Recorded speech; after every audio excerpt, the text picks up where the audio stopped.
Olá, queridas irmãs, queridos irmãos. Começamos mais um programa O Espírito da Letra, analisando a obra de André Luiz. Vocês estão vendo aqui atrás o livro Libertação. Este aqui, esse livro maravilhoso do Espírito André Luiz, através da mediunidade de Francisco Cândido Xavier. Na semana passada, nós analisamos o primeiro capítulo, quando o ministro Flacos fez uma larga exposição a respeito da importância das almas e das pessoas ajudarem os seus irmãos mais atrasados, na ignorância, a que desenvolvam a capacidade de pensar, de raciocinar, a capacidade mental, porque é a mente que está em sintonia com os fenômenos da dor ou da luz. Hoje, no capítulo 2, nós vamos ouvir a palavra do instrutor Gúbio. Então, olha, pega o seu livro, pega um lápis ou um papel ao lado, vai anotando, vai marcando as coisas interessantes, até porque nós vamos colocando os sinônimos de palavras difíceis para que fique mais fácil o seu entendimento. Nós temos uma equipe de trabalhadores muito devotada a esse esforço. Eles fazem um resumo, eles fazem a leitura, eles nos ajudam muito. Então, olha, nós vamos começar o capítulo 2, a palestra do instrutor, lá na nossa sala de leitura. Vamos lá? Então, agora André Luiz está dizendo, olha, ao nos retirarmos do educandário, o instrutor Gúbio, pousando sobre Eloy, o nosso companheiro, e sobre mim os olhos lúcidos, disse, e então a gente já sabe, que é André Luiz e mais Eloy, juntamente com o Gúbio, que vão fazer parte deste livro.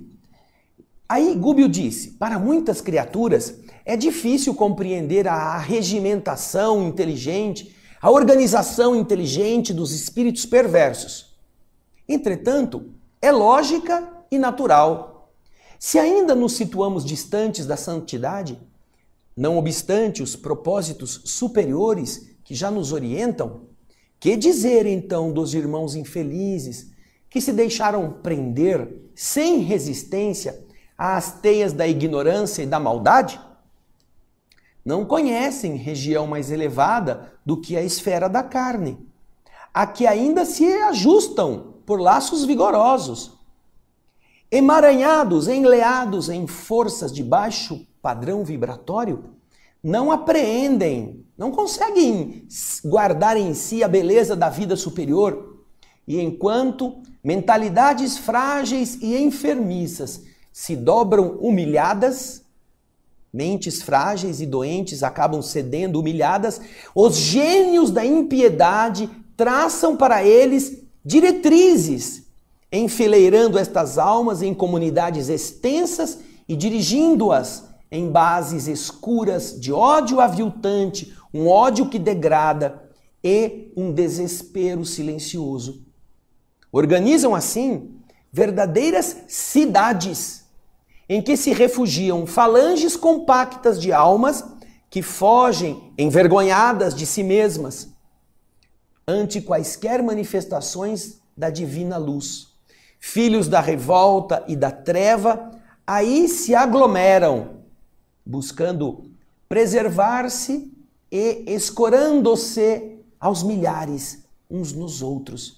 São sócios do erro, não é? Aqueles que têm consciência pesada, consciência de culpa e que, não tendo coragem de se enfrentar, se entreajudam no sentido de fazerem as mesmas coisas erradas juntos, como se estivessem certos. Continua então Gúbio falando. Observando-nos a surpresa, o instrutor, ou melhor, agora é o André que está falando, ao ver a nossa surpresa manifesta, o instrutor prosseguiu, respondendo-nos às arguições íntimas, às perguntas que nós estávamos fazendo dentro de nós mesmos. Disse Gúbio, tais colônias perturbadoras devem ter começado com as primeiras inteligências terrestres que se entregaram à insubmissão e à indisciplina diante dos ditames, das regras da paternidade celeste.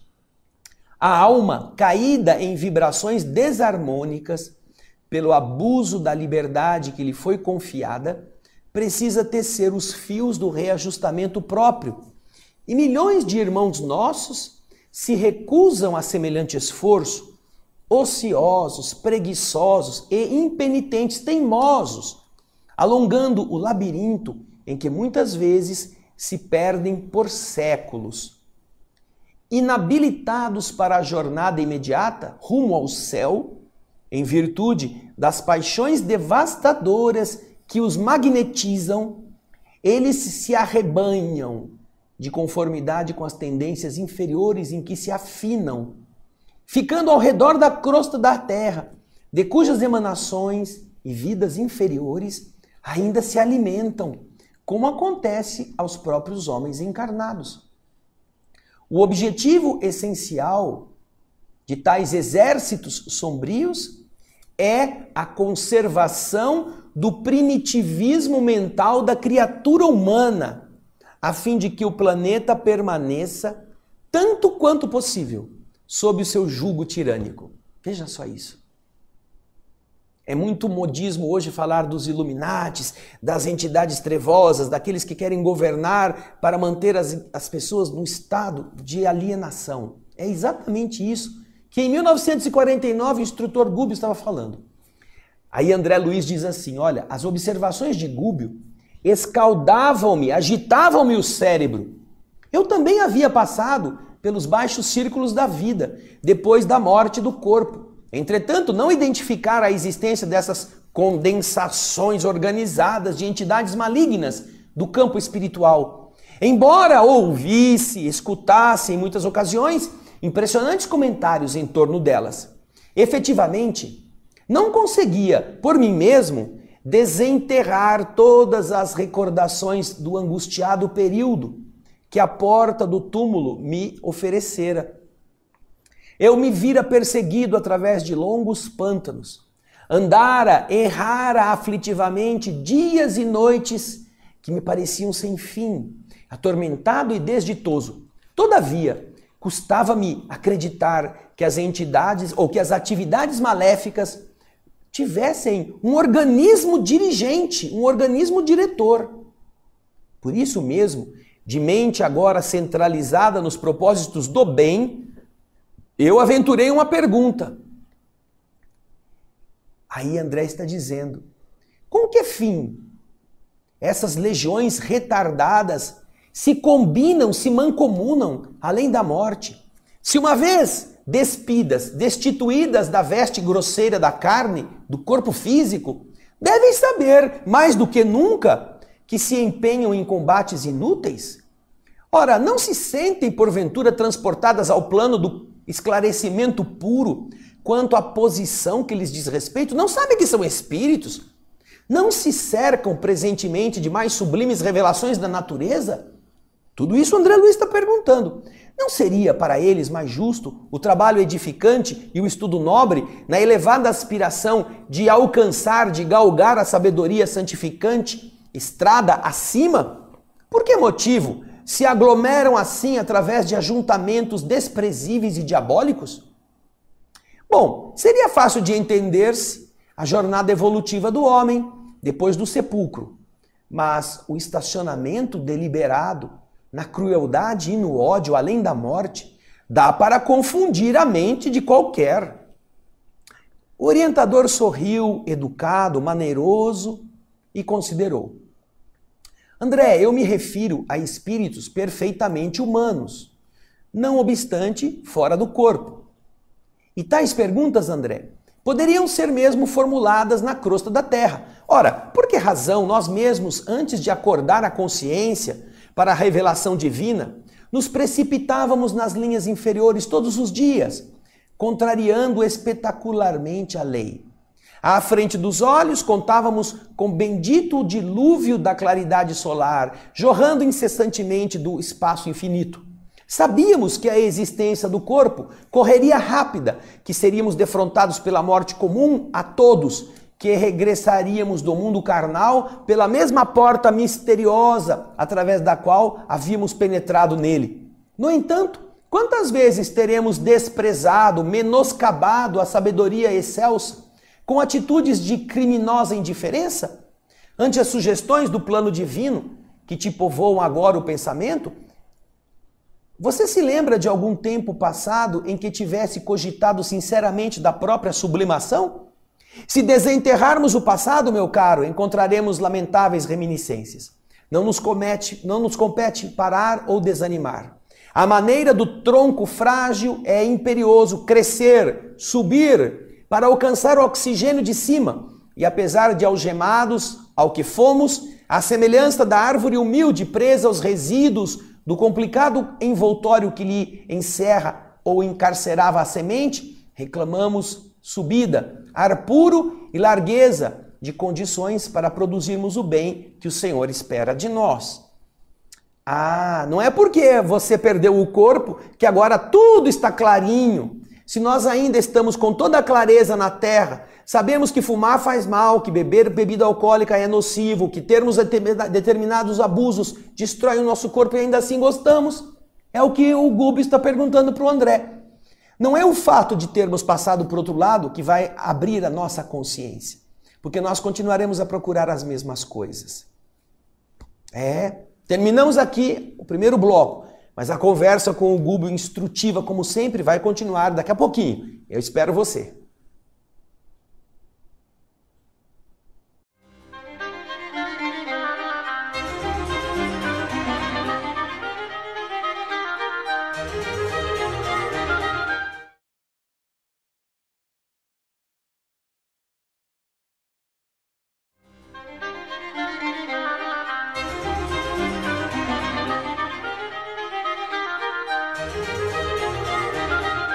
Estamos de volta ao estudo do segundo capítulo do livro Libertação. Agora é Gubbio, o instrutor de André Luiz e de Eloy, que está explicando. Vamos ao texto para que a gente não perca tempo. André Luiz diz para a gente, olha aí, a argumentação de Gubbio era bela e sugestiva. Entretanto, eu sentia dificuldades para aceitar a ideia de purgatórios e infernos dirigidos. E então André Luiz diz o seguinte, eu concordo, Sr. Gubbio, com as elucidações, disse muito reverente, mas é quase incrível tanta ignorância depois que o corpo morre, né? Além do corpo, que deixa a gente nessa ilusão. A sepultura nos abre a todos um caminho novo. É razoável que a mente perturbada sofra amarguras de reajustamento até que se restaure. Todavia, apropriar-se um espírito desencarnado de certos setores do caminho, como se fora senhor deles, um senhor absoluto, para perpetuar sua tirania, é uma observação que me escapava. E o orientador, muito convincente, respondeu a ele, sim, André, para quem refletiu sobre o assunto, durante muito tempo, em sentido contrário à realidade, o apontamento surpreende bastante. Todavia, não vejo obstáculos a que aprendamos com esse ensinamento. Reconheçamos, por exemplo, que o homem comum já atravessou desde milênios a estação evolutiva em que está o irracional. E em várias ocasiões, o homem revela comportamento de nível inferior ao dos bichos. E imprimindo um grave acento, uma grave entonação à voz agradável e fraternal, ele disse, notemos, André, que nós mesmos, os espíritos, os desencarnados, nos movemos num campo de matéria que é caracterizada por densidade específica, embora rarefeita, quando confrontada com as antigas formas físicas. O corpo tem uma densidade mais pesada, mas nós também temos uma densidade. E a nossa mente, em qualquer parte, na terra, na crosta ou aqui, onde nos achamos, é um centro psíquico de atração ou de repulsão. O espírito encarnado respira numa zona de vibrações mais lentas. Enfaixado num veículo constituído de trilhões de células, que são outras tantas vidas microscópicas inferiores. Cada vida, porém, por mais insignificante, possui uma expressão magnética especial. A vontade, ainda que condicionada por leis cósmicas e morais, inclinará a comunidade dos corpúsculos vivos, as nossas células, que permanecem a seu serviço por tempo limitado, à maneira do eletricista, que liga as forças da usina para atividades num charco, num pântano, ou para serviço numa torre. Sendo cada um de nós uma força inteligente, detendo, possuindo faculdades criadoras e atuando no universo, estaremos sempre engendrando, estaremos sempre gerando agentes psicológicos através da energia mental, exteriorizando o pensamento e com ele improvisando causas possíveis, cujos efeitos podem ser próximos ou remotos sobre o ponto de origem. Se nos abstemos de mobilizar a vontade, seremos invariáveis joguetes das circunstâncias predominantes no ambiente que nos rodeia. Contudo, tão logo decidamos manobrar a vontade, é indispensável resolvamos o problema da direção. Para onde vamos, não é? Porquanto nossos estados pessoais vão refletir a escolha íntima que fizermos. Existem princípios, forças e leis no universo minúsculo, tanto quanto no universo macroscópico. Dirija um homem a sua vontade para a ideia de doença e a moléstia vai responder-lhe ao apelo, com todas as características dos moldes estruturados pelo pensamento doente, porque a sugestão mental positiva determina a sintonia e a receptividade da região orgânica em conexão com o impulso havido. E as entidades microbianas que vivem e se reproduzem no campo mental das milhões de pessoas que as entretêm, acorrerão em massa, absorvidas pelas células que as atraem, em obediência às ordens interiores, repetidamente recebidas, formando no corpo a doença idealizada. Claro que nesse capítulo temos a questão das provas necessárias, nos casos em que determinada personalidade renasce atendendo a impositivos, a exigências das lições expiatórias. Fez o mal, precisa reparar o mal. Mas, mesmo aí, o problema de ligação mental é infinitamente importante. Porque o doente que se alegra, que se compraz na aceitação e no elogio da própria decadência, da própria doença, acaba na posição de excelente incubador de bactérias e sintomas mórbidos. Enquanto que o espírito em reajustamento, mesmo tendo errado no passado, portanto, quando ele reage valoroso contra o mal, ainda mesmo um mal que é benéfico para ele, que é merecido para ele, ele encontra imensos recursos de concentrar-se no bem, integrando-se na corrente da vida vitoriosa. Nossa, diz André, eu ouvi aquilo, registrava as explicações, profundamente edificado.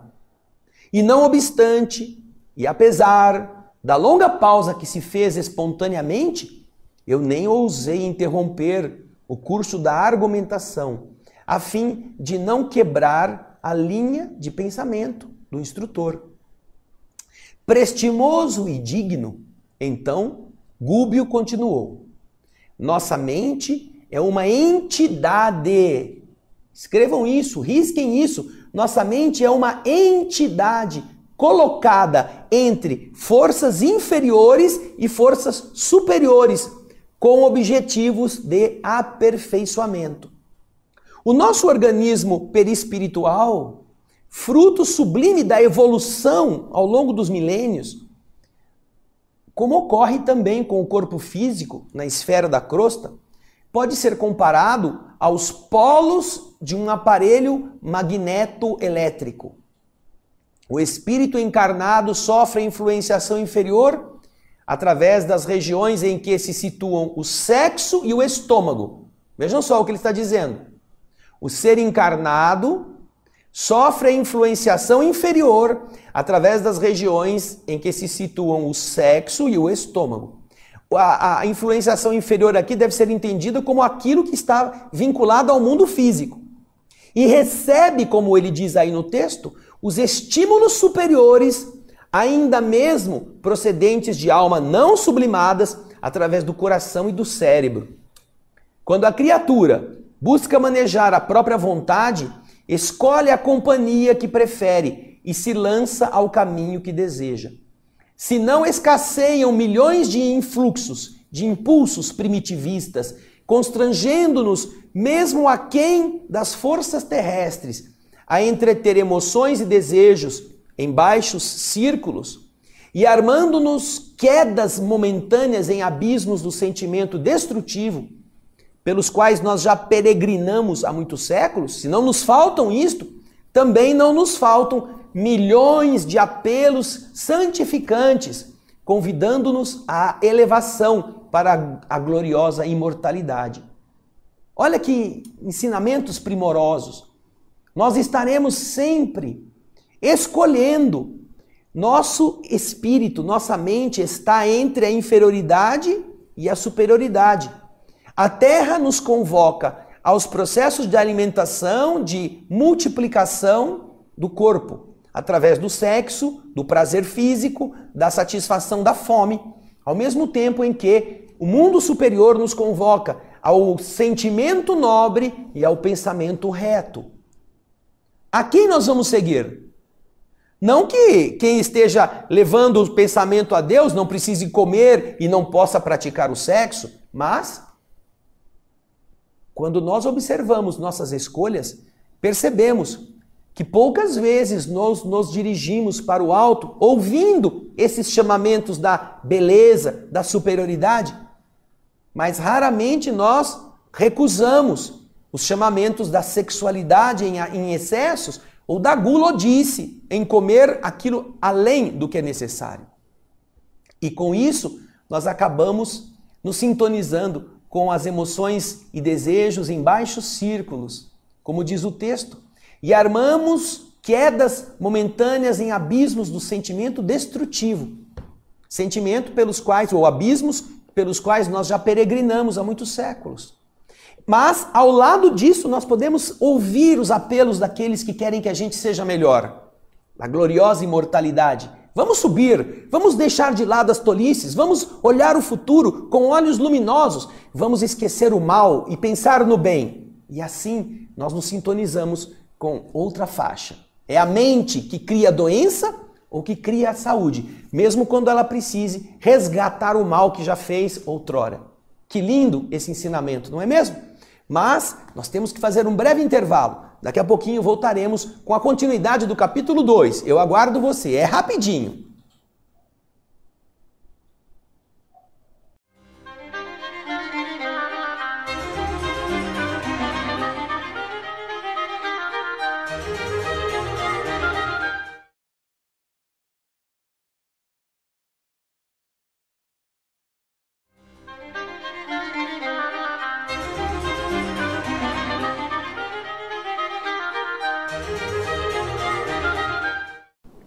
Estamos de volta com o nosso Espírito da Letra, analisando a obra de André Luiz e Francisco Cândido Xavier, o livro Libertação.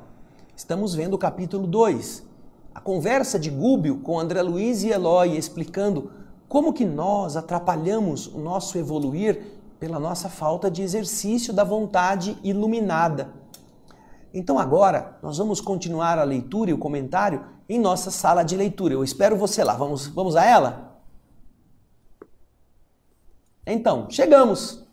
O texto está aí, você vai acompanhar a gente. André Luiz diz o seguinte, olha, o instrutor, colocando em nós o olhar penetrante, percussiente e calmo, ponderou.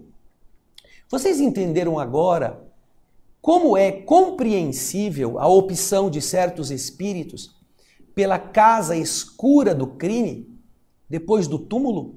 Como acontece a milhões de entidades encarnadas que, em plena harmonia com a natureza terrestre, gostam de viver no domicílio da doença?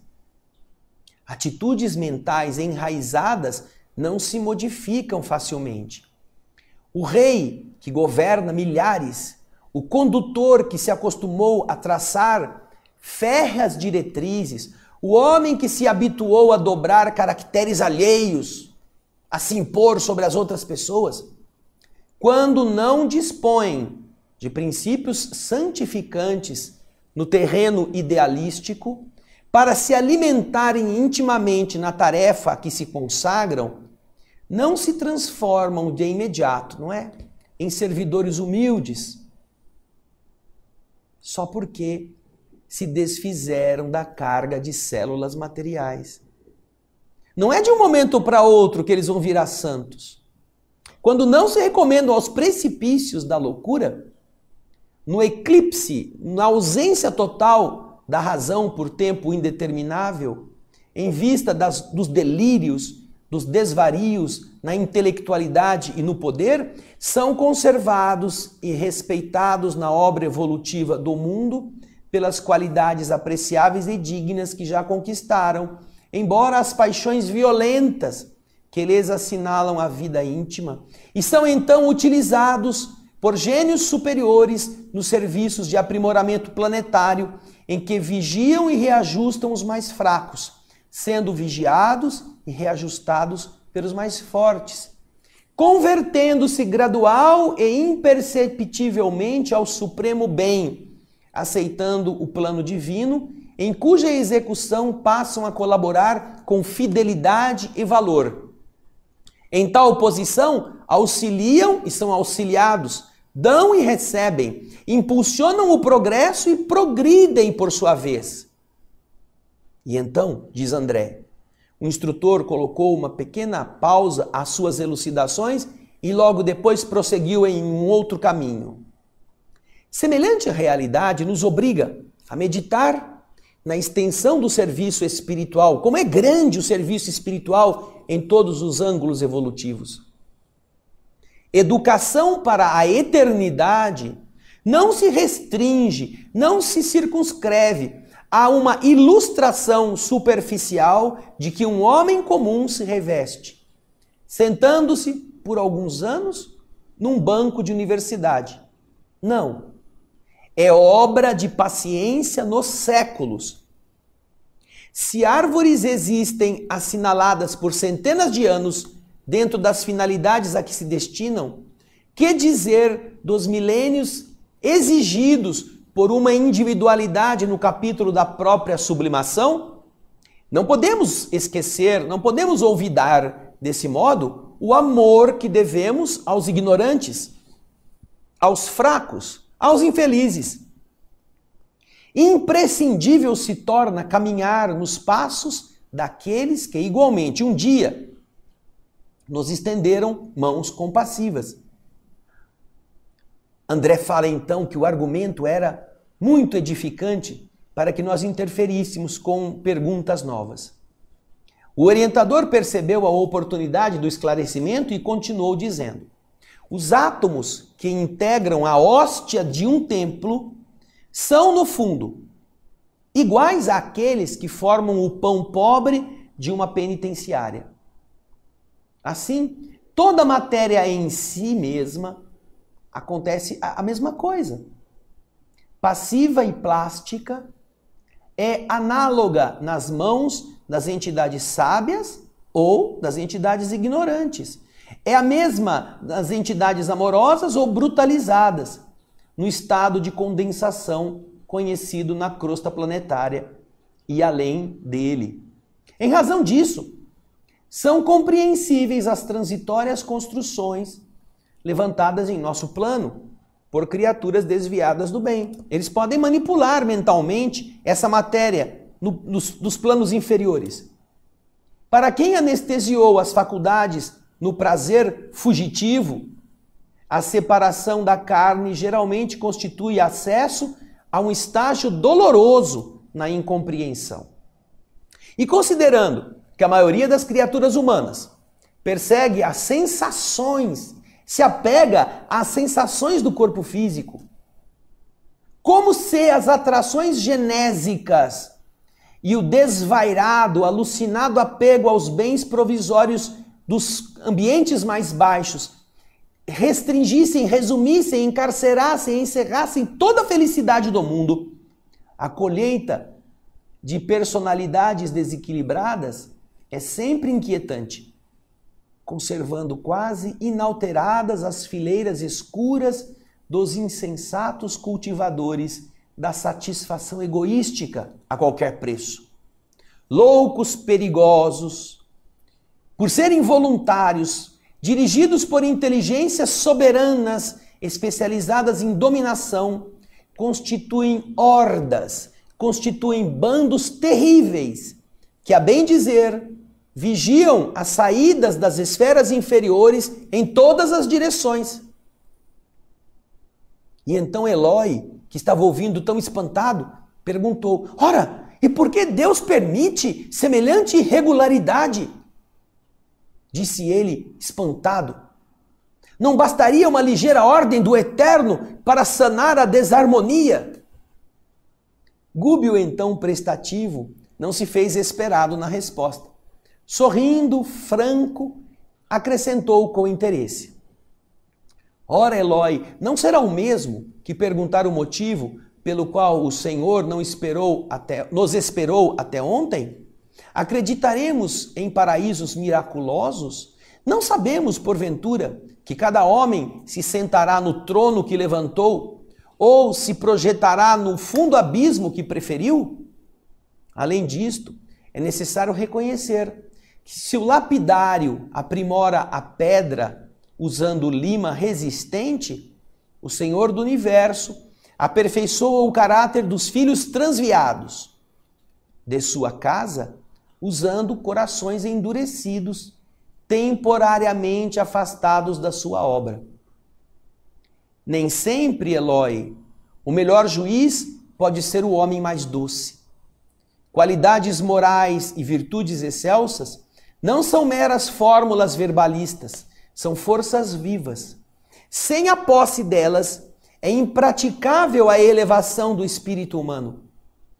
Personalidades vulgares apegam-se à salvaguarda, à proteção de recursos exteriores, dos bens, das coisas que os interessam, e centralizam neles os sentimentos mais nobres, prendendo-se a fantasias inúteis. A mente deles, então, se encarcera na insegurança, na fragilidade, no pavor de perder as coisas. O choque da morte, então, imprime neles tremendos conflitos à organização do perispírito. Este veículo destinado às suas próprias manifestações nesse ambiente novo de matéria diferente, para o qual foram arrebatados e após perderem abençoados anos no campo didático, no campo de aprendizado da esfera carnal, entrelaçadas em conflitos deploráveis, estas almas erram, caminham a esmo, aflitas, desanimadas e revoltadas, ajustando-se ao primeiro grupo de entidades viciosas que a elas garantam a continuidade daquelas aventuras que eles tinham na terra em fictícios prazeres. Formam associações enormes e compactas, com base nas emanações da crosta do mundo, onde milhões de homens e mulheres lhes sustentam as exigências mais baixas. Fazem vida coletiva provisória com a finalidade de sugarem as energias da residência dos irmãos encarnados, como se fossem extensão ou uma extensa colônia de criminosos vivendo graças a um generoso rebanho bovino. Já imaginaram isto? Por causa desse apego aos momentos de fraqueza, os espíritos acabam buscando do outro lado entidades que os mantenham vinculados aos mesmos prazeres que agora eles não podem desfrutar com facilidade. Eles então se tornam comensais, sócios, inquilinos de nossos pensamentos, de nossas moradias, dos ambientes onde nós vivemos, para se abastecerem das mesmas coisas que eles gostavam antes, os fictícios prazeres. Olha, não tem como não pensar no tipo de vida que a gente leva quando a gente lê estas coisas. Mas ainda não acabou não, nós temos ainda o último bloco com os ensinamentos finais do instrutor Gúbio. Vamos a ele daqui a pouquinho, eu aguardo você.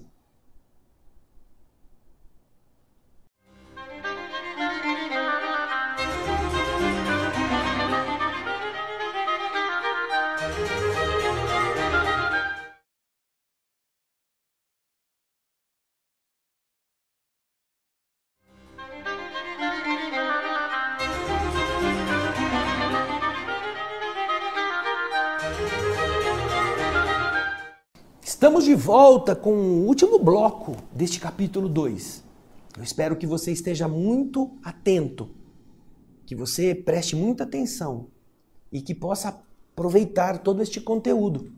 O pessoal que está gravando aqui comigo, eles ficam assim, eu não sei se eu presto atenção na gravação, se eu presto atenção no livro. Porque é muita coisa. Vamos então ver o que o instrutor Gubbio está terminando de dizer. Ele disse no bloco anterior que estes seres nos exploram como se nós fôssemos um gado, num rebanho bovino.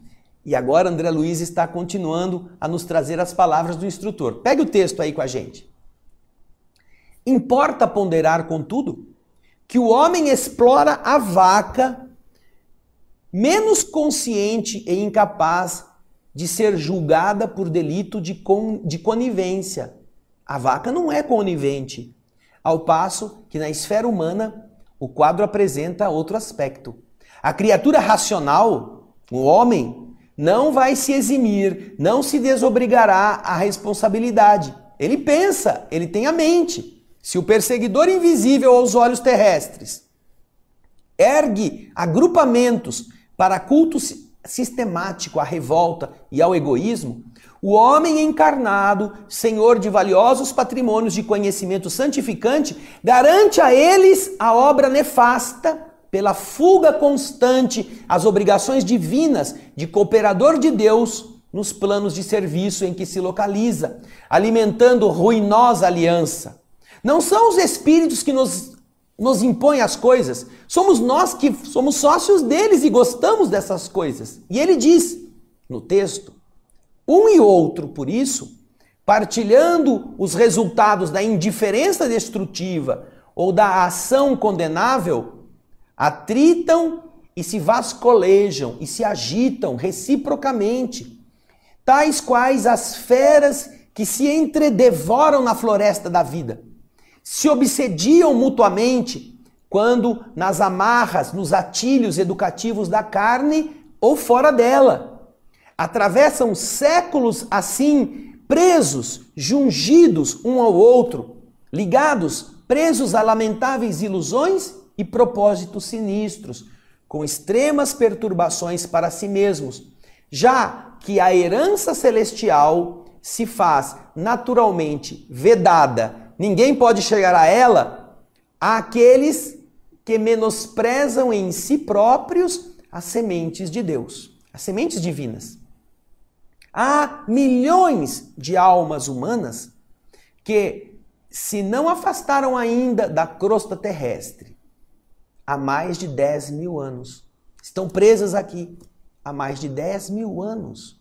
Morrem no corpo denso e renascem no corpo denso, como acontece às árvores que brotam sempre profundamente arraigadas no solo.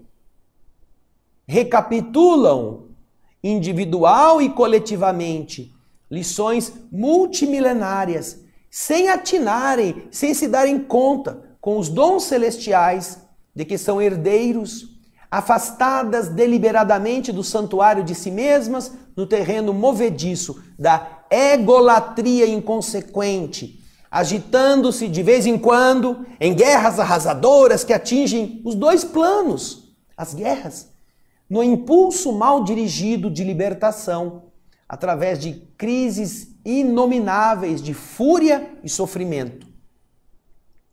Então, destroem o que construíram com muito trabalho e modificam processos de vida exterior, transferindo-se de civilização.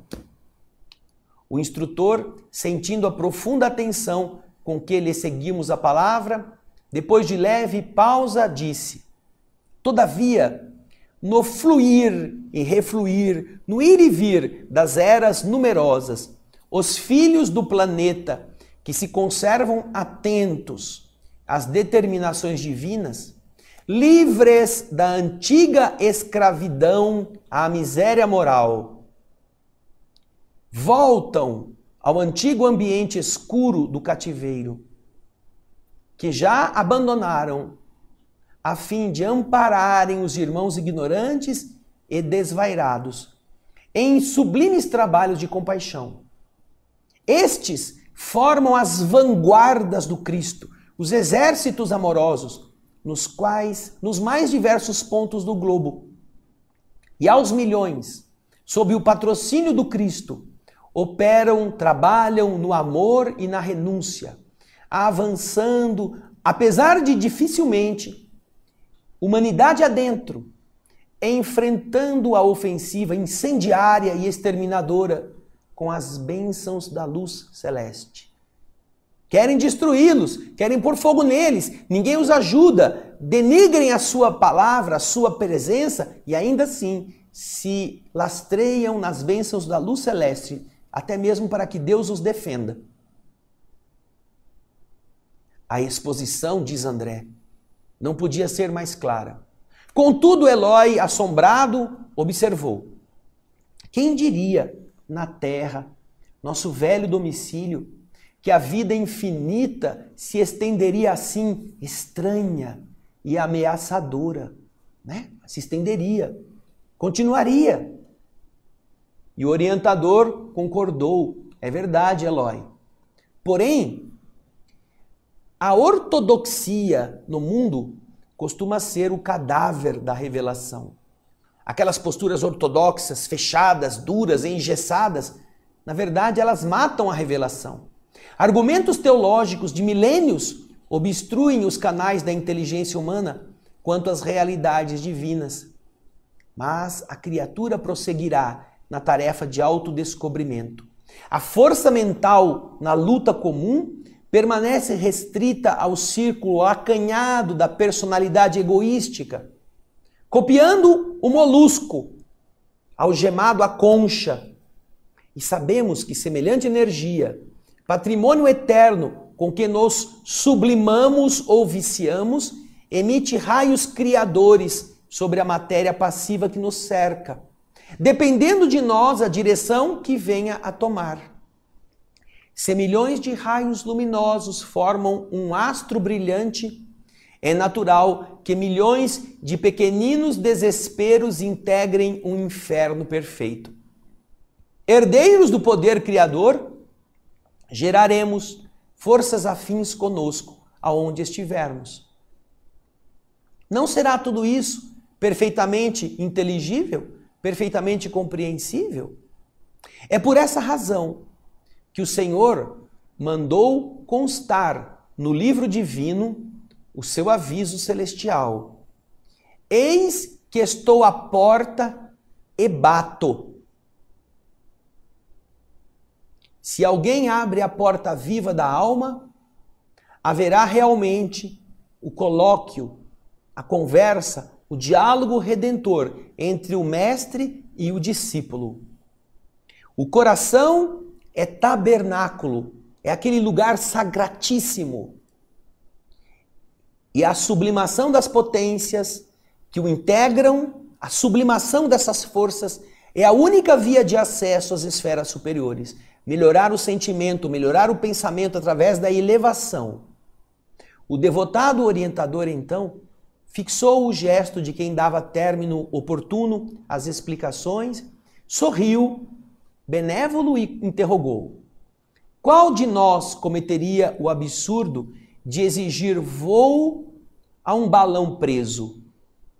A mente humana, enraizada nos interesses mais fortes da Terra, não detém outro símbolo. Ela se parece a um balão que está preso na terra. Calamo-nos, atendidos em nossa fome de elucidações, diz André.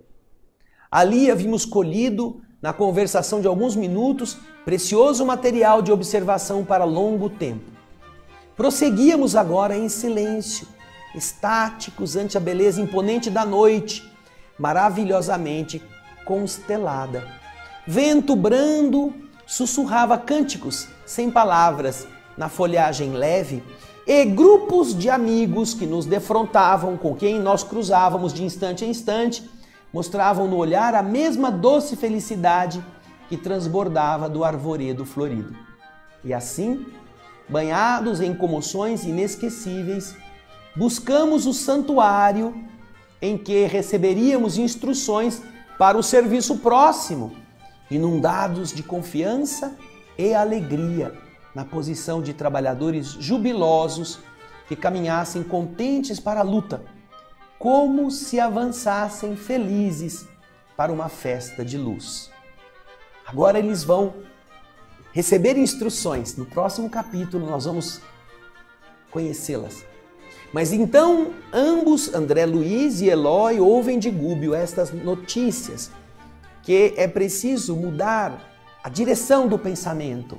É preciso não nos permitir ficar na condição de sócios do mal, para não sermos explorados pelo mal. E que as nossas escolhas físicas, mentais, emocionais, dizem quem nós somos.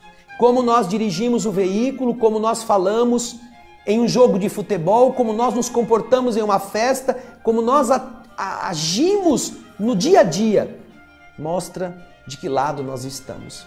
Observe isso em você. Pense se isso corresponde a alguma coisa que possa encaminhar você para o céu, ou se está mantendo você preso às coisas da terra. Mude isto, caso você descubra esta segunda hipótese. Porque se você não mudar, é você mesmo quem vai sofrer, mesmo tendo sabido destas coisas. Puxa vida!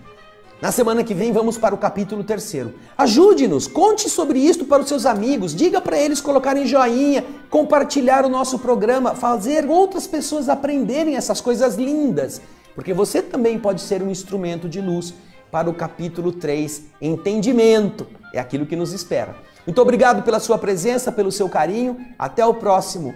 Espírito da Letra e muita paz.